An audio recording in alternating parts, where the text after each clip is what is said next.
establish a very strong collaboration. It is simply what we call. Can we simply say that this is the first time I can simply say that we cannot see a very solid opposition, yeah, starting from the 2018. But somehow we also need to see there are factors that may actually contributed to the situation where people still voting for the pembangkang or the opposition because of young voters and of course issues, yeah, that are still looking at the current situation, which is Barisan Nasional is still not the ideal government. For the longest time, Felda land schemes have always been a secure vote bank for BN, with other parties finding it hard to penetrate the area, particularly in Johor. However, political analyst Mujibu Abdul Muiz says this time around, it is not set in stone. Barisan Nasional will be safe with their traditional seat at the rural areas or the Malay majority seat areas. Maybe we can simply the same thing to Pakatan Harapan in the urban seat. Yeah, there are like 15 seats there, but the 26 mixed seats. Yeah, there will be an open contestation between Barisan Nasional, Perikatan Nasional, and of course Pakatan Harapan. We can simply say that whoever controls or whoever won in this particular seat maybe have the upper hand compared to others during the election tomorrow. But I will simply say we need to pay most of our attention to this 20 Felda seat, because I believe that will be a deciding factor, especially when Perikatan Nasional may gain an advantage in this area due to the fact that they are selling on how the Perikatan Nasional managed to settle off the Felda debt during its 17-month tenure as a government. Meanwhile, voters with COVID-19 symptoms will be allowed to cast their ballots at special designated tents during the Johor polls tomorrow. The Election Commission, or EC, says the process will be done under the supervision of health personnel. In a statement, the EC said voters classified as person under investigation and person under surveillance will need to seek permission to cast their vote from their respective district health officer. During the voting process, they will be managed by health officers for examination and further action. All voters are also required to wear face masks, get their temperatures checked, have their attendance recorded, and observe physical distancing. Sticking to the topic of Johor polls, we ask political analysts for their takeaways from this very crowded campaign trail and likely voting outcomes. That's coming up on Consider This.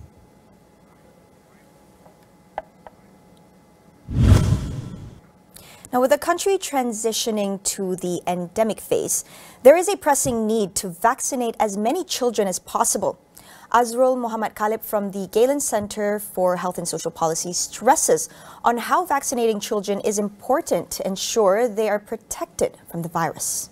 The opportunity to have our children, our kids, to be vaccinated against COVID-19 is being provided to you with government-funded vaccines. You don't have to go and buy it. You don't have to get it from a GP that is selling it. You have it provided by the government. There should be no reason to deprive your kids, your sons and daughters, your grandkids from being protected from COVID-19.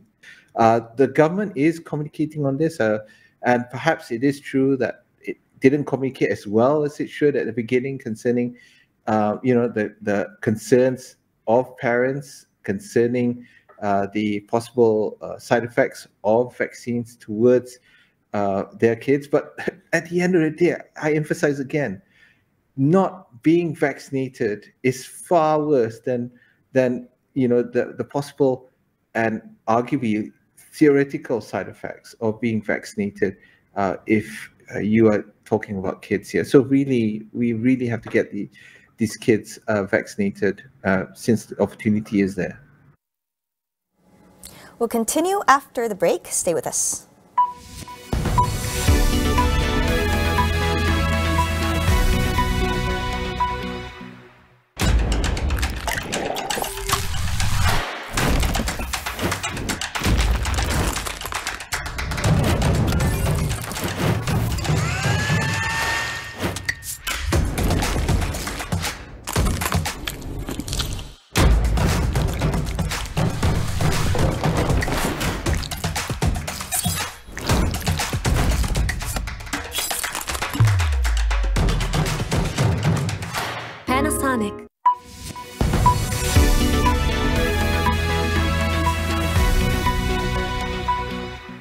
Welcome back. Earlier this year, the Education Ministry announced a program that will see 5 to 9-year-olds having their body mass index or BMI checked. According to them, this is carried out to tackle obesity among school children. Although there are some reservations among parents on the execution of the program, Nutritionist Associate Professor Dr. Gita Apana said the move should be seen as a measure to tackle childhood obesity.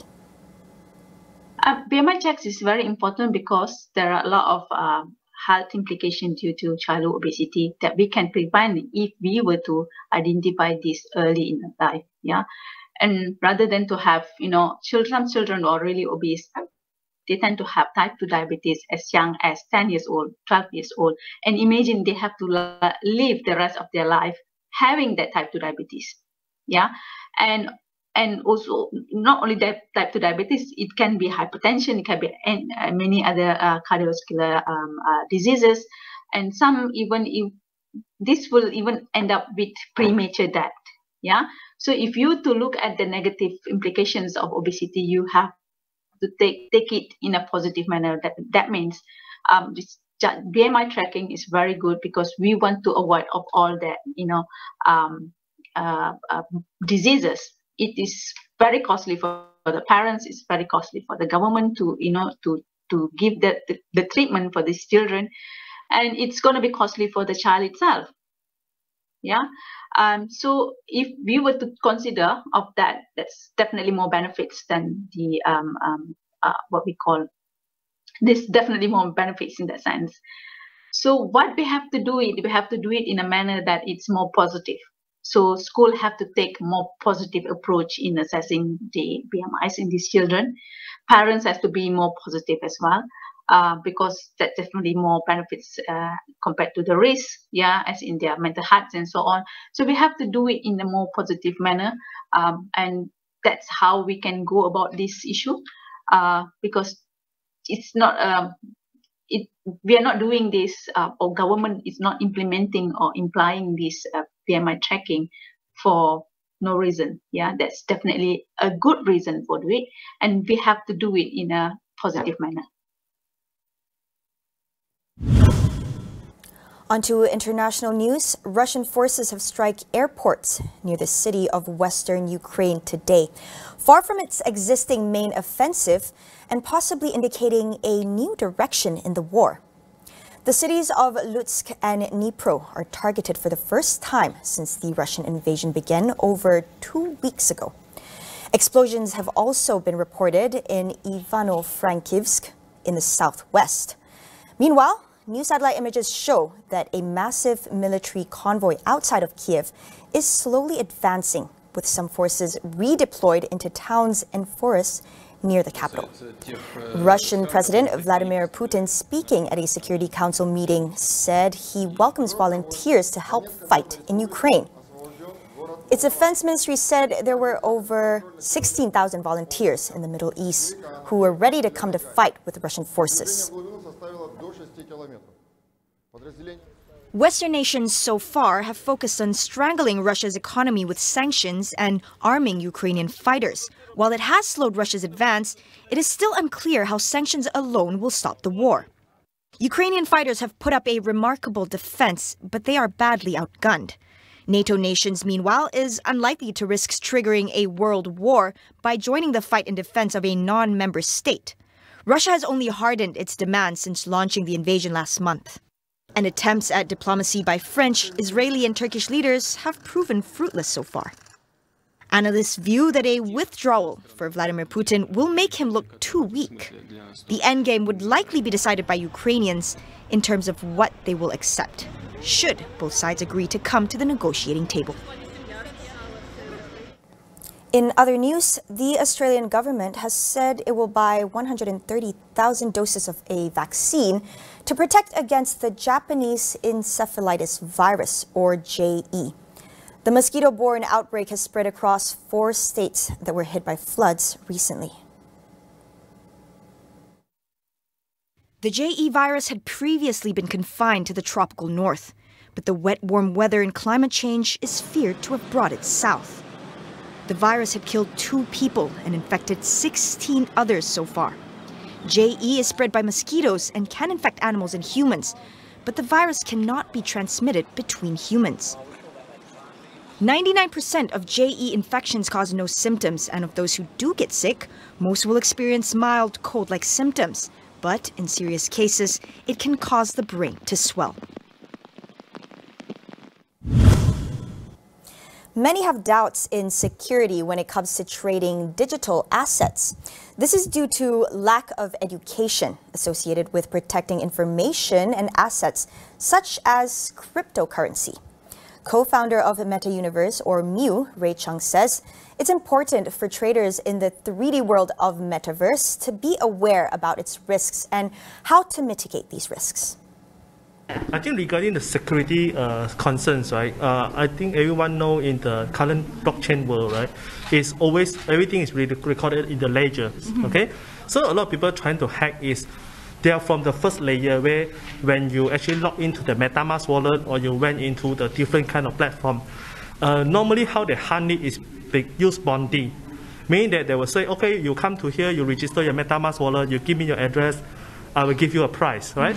So this is where we say the market actually is very volatile. They don't understand all these risks. So when we do education, we will tell them, okay, please preserve your MetaMask wallet or any of your crypto wallets carefully, your trust your all security code. Because the technology itself is not wrong. It's a very good technology, but it's the person behind that, how they manipulate it and how they actually get using different prices to hunt your information. So from us, right, so that's why we are playing a very important rules that actually to educate the public how to keep your crypto wallets carefully. Metaverse is a network of 3D virtual worlds with elements including digital assets such as properties and cryptocurrencies. Mew Academy offers education to assist businesses and customers to understand and slowly pivot into the world of Metaverse. Now that's all we have for you on AWANI Tonight. Head on to astroawani.com or the Astro AWANI app for all the latest news.